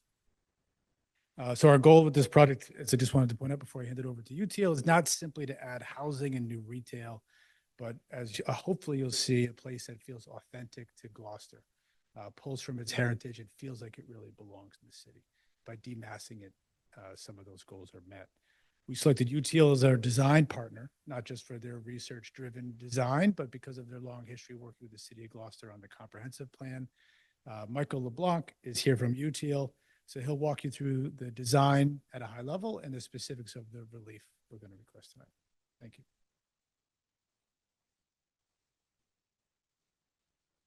Thank you, Chris. Michael LeBlanc from Util. Our office address is 115 Kingston Street in Boston. My personal address is 190 Norwood Street in Sharon, Massachusetts. Thank you for your time tonight. So just wanted to speak a little bit to the project and how we sort of approached it. You know, we always start off with thinking about, you know, the context within which we're working. Can you just make sure you speak directly into that mic because the people online are not going to be able to hear you. Take it out. Thank you. Much better. Good. All right. So, you know, as I was saying, we start every project by looking at the context we have to work with. In this case, there are two very different contexts, Main Street and Middle Street. So, you know, we started looking at Main Street first, and, you know, we found a lot of interesting things going on, but characterized in many ways by ground floor active uses, transparency, you know, great storefronts, and pedestrian traffic. The buildings are a variety of materials, but we saw brick as one of the most, you know, kind of characterizing materials of the Main Street part of the site. Middle Street is very different. Although there are some institutional buildings along Main Street, we really kind of were drawn to the more residential scale, the clapboards, the kind of smaller, you know, detail, historic scale, which also happens to be in the historic district. And so we really kind of, you know, latched onto that as a design motivation. We also looked at the overall use along Main Street, how the active storefronts are, you know, kind of prevalent there, how our particular site, oops, I'm missing a slide there. Oh, there we go. Our particular site is a little bit of an inactive zone right now. It's been vacant for quite some time. The welcoming the new introduction of an active use on the site here, and also looking at the scale of the site and kind of thinking about how we could kind of develop a plan for this site, which feels more in scale with many of the buildings around the area. The existing site itself, as you know, is currently a vacant Santander Bank. Has been vacant for some time now. The back side of it, heading towards Middle Street, is a parking lot, which we feel is an underuse of this particular area here. Looking along the Main Street side, you can see the Santander facade on the right here, and how that is, kind of say, less than uninspiring moment on Main Street. So the existing parcel, as both Deb and Chris were indicating, it's a tricky site. We do have a sort of long, narrow site stretching all the way from Main back to Middle Streets with a little panhandle that sort of pokes out to Hancock Street.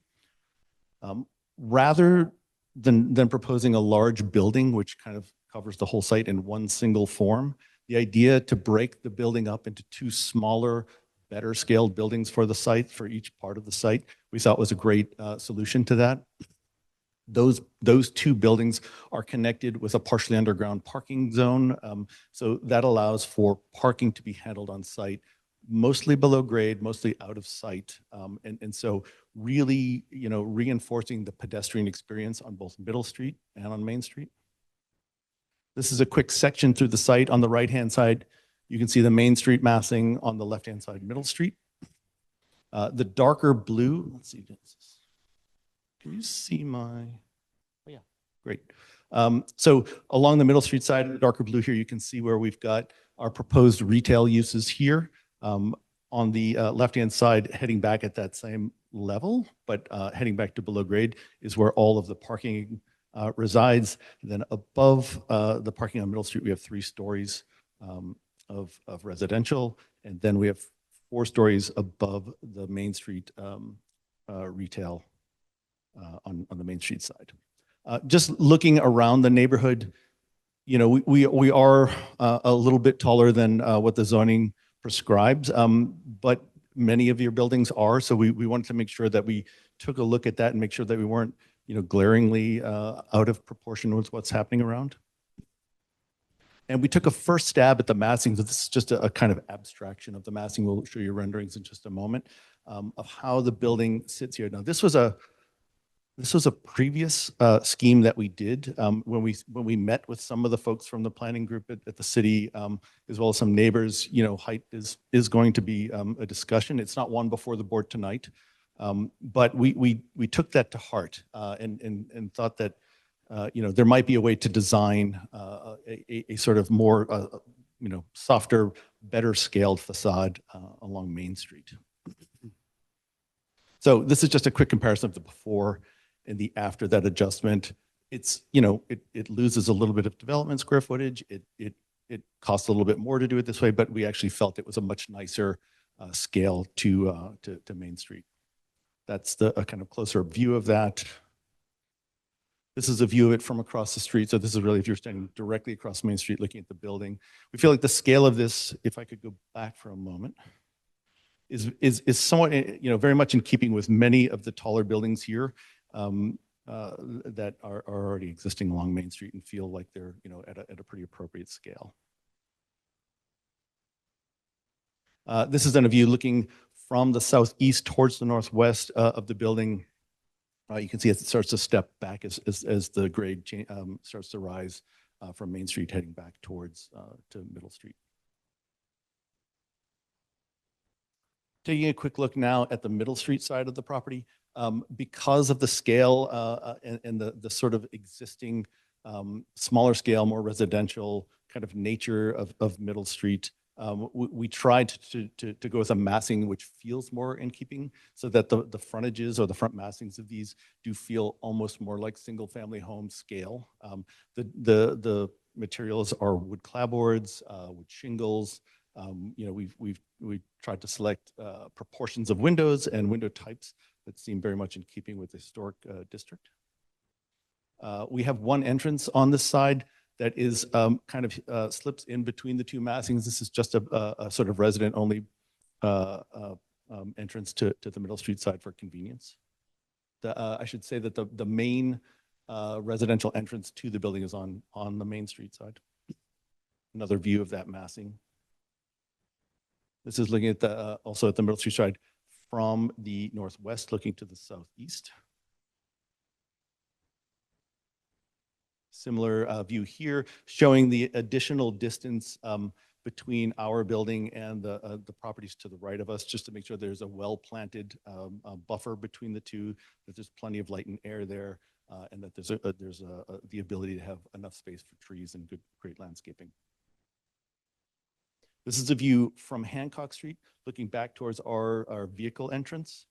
You can see the Middle Street building on the left, the Main Street building on the right. And you can see the mid-block garden that we have, which is kind of perched up above the parking. We want to make sure we touch real briefly on the landscape.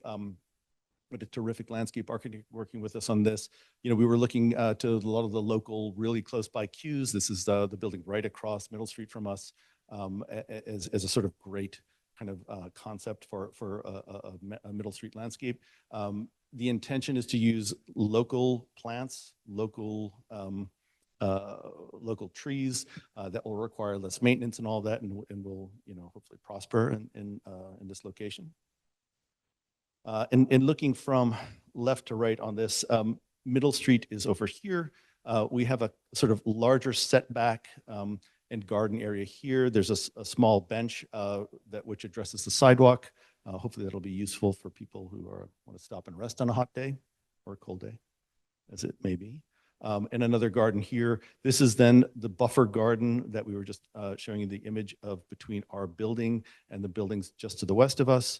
And then this is the mid-block garden here, which allows much more light and air and greenery to be, you know, kind of settling in the mid-block condition. So just to recap, you know, we're looking at 40 new year-round households, including 4 affordable. You know, to the downtown area, which we feel is in keeping with the comp plan that Chris mentioned before. This improves walkability and ground floor retail activation to the whole east end of Main Street. The plans the site in a way that is individually responsive to both ends of the site, both Main Street and Middle, in a very unique way. Provides thoughtful landscape, which allows light and air to infiltrate the block. Providing green space and a public bench seating at Middle Street, concealing the parking below grade so that we are a real pedestrian prioritized development, and then reinforcing the residential scale and the detailing of the historic district on Middle Street. Thank you.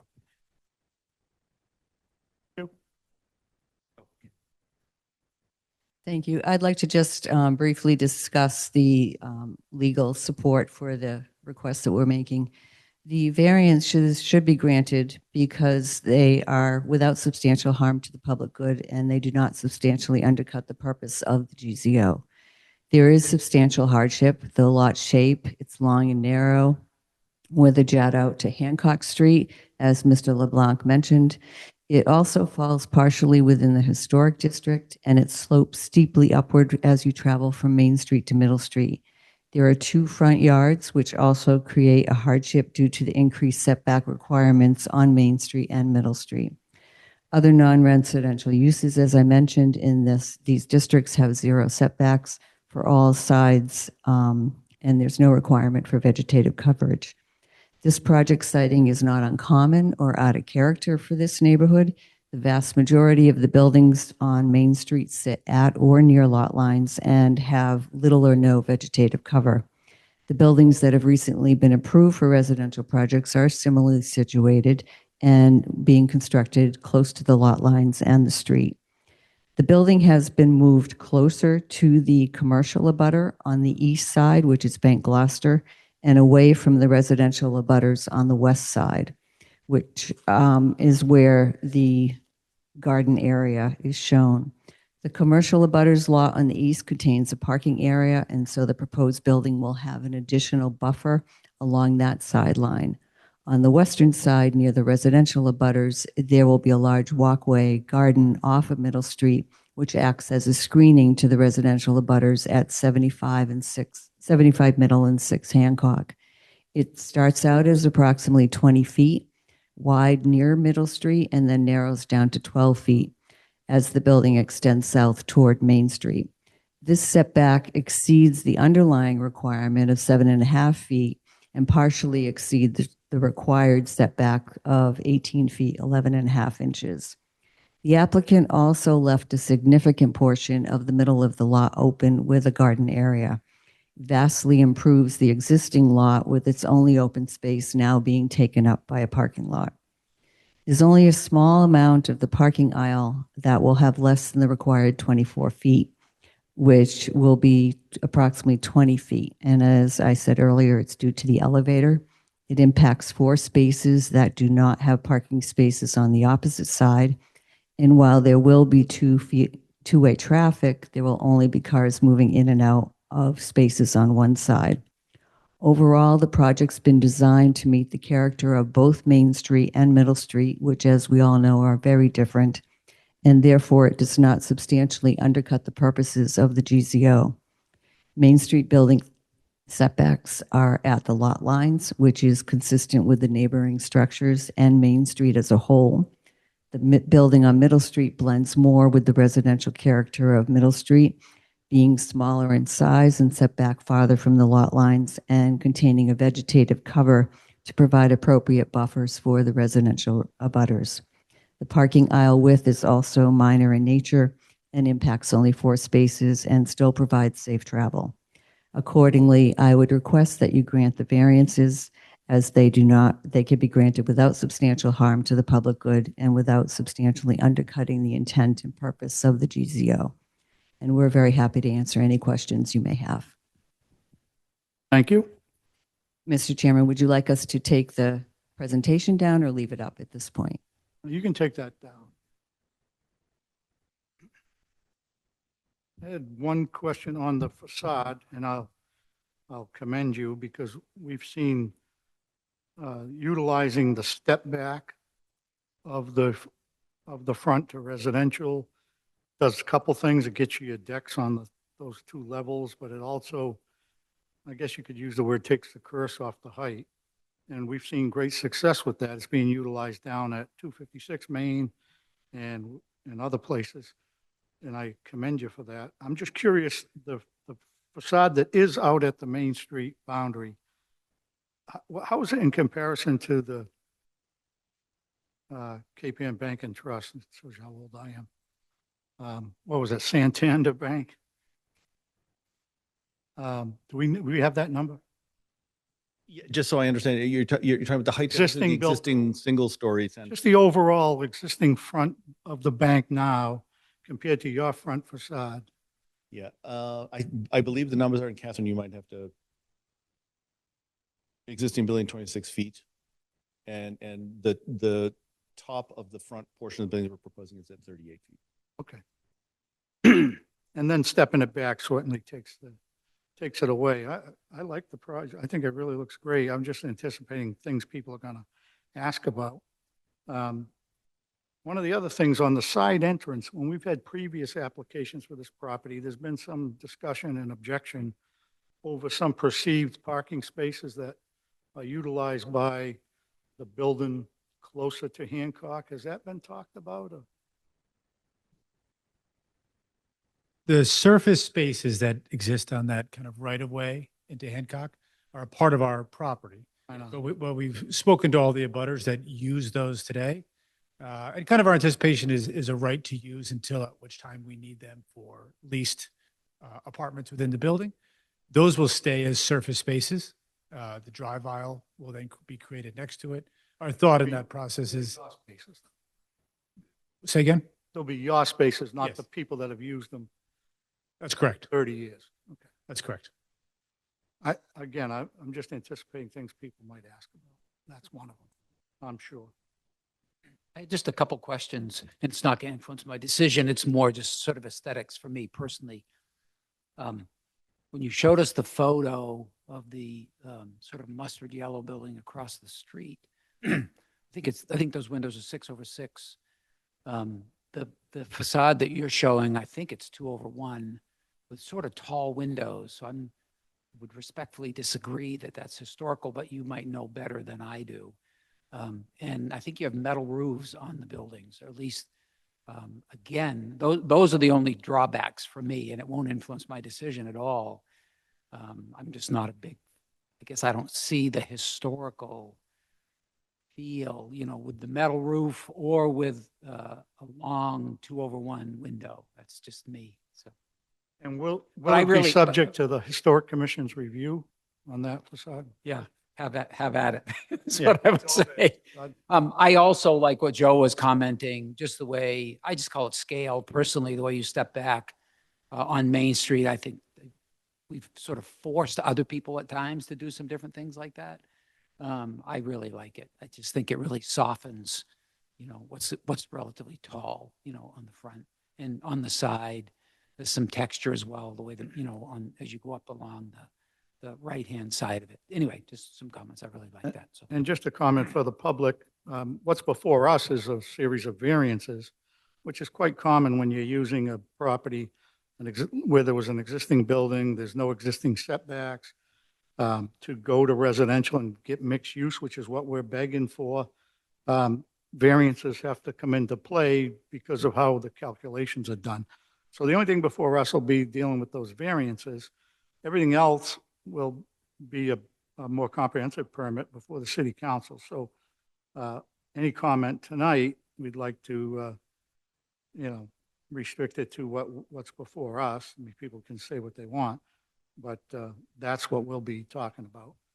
One more comment from me, complimentary again. I think it's just creative use of the lot with the residential on Middle and the commercial on Main Street, and not one big, massive building. And obviously underground parking would be an issue if you didn't have it, but I just think it's a pretty creative use of the property. Okay, we'll open public testimony on the variance applications. Anyone in person or online that wishes to speak in favor of granting the variances? Anyone in favor, please either come forward or raise your hand if you're online. 2 people online. Bring the first one in. We'll go alphabetical. You pick the other one. Okay. We'll go reverse alphabetical.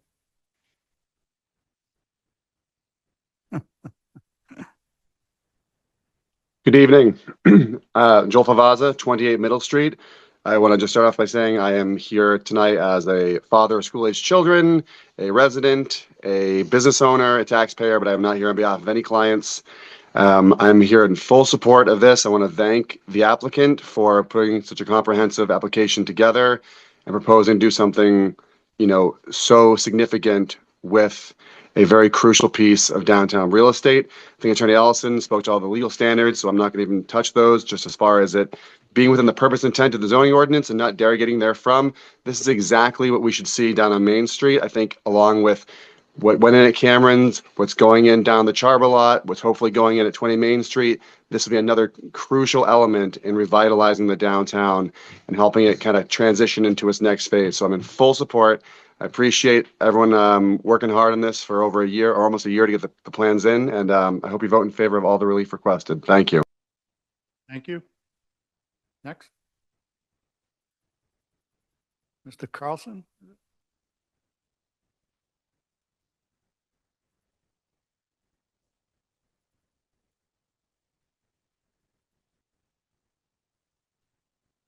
Good evening. This is Rich Carlson, 7 Ratcliffe Street. I know I'm going to sound like a broken record here. I would like to, number one, say that this plan represents a thoughtful, attractive use for what is a very, very odd lot and a lot that's been empty for way too long. The requested variance for the front, side, and vegetative cover all seem very consistent with the existing structures on Main Middle Street. The parking aisle seems like a reasonable compromise for the geometry. And I would like to commend the architects for the creative use of two buildings and fronting on two streets with very different architectures. The creation of green space courtyard and the nod to Middle Street heritage. While I do have some other concerns about the project, specifically the height and the parking situation, I have nothing negative to say about the current request for variances, and I'd love to see this project move forward. Thank you, sir. Anyone else wishing to speak in favor? Hearing none. Is there anyone that wishes to speak in opposition to the variances? Any opposition, come forward, or if you're at home, hit your raise hand button.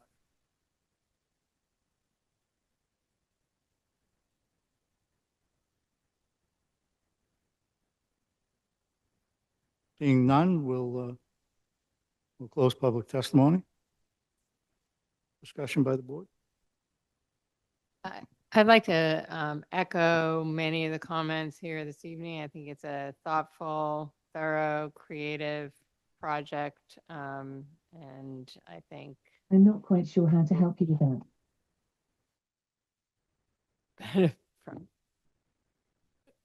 Also, in discussion, the variance explanation and discussion certainly makes sense. The hardship of the sort of letter T-shaped lot, narrow, trying to do a lot of things. It's an excellent project, and I think it deserves the step back calculation when you bring residential into it. Has been a burden on a lot of projects, but we've been able to get past them and get things moving. So I think it meets all the criteria for the variance. And I think that early on, I mean, I asked that question, Debbie answered it. The reason for the variances is the residential piece. If it was all commercial, wouldn't need them. Okay, well, unless anybody wants to speak? I would like to propose a motion Sure, go to it. that the application of Gloucester, Maine LLC for a mixed-use building at 150 Main Street for all relief requested. And I would second that for the 5 variances. I'm sure you'll write us a good decision here. Yep. Okay, we have a motion made to grant all the variances requested for the reasons given.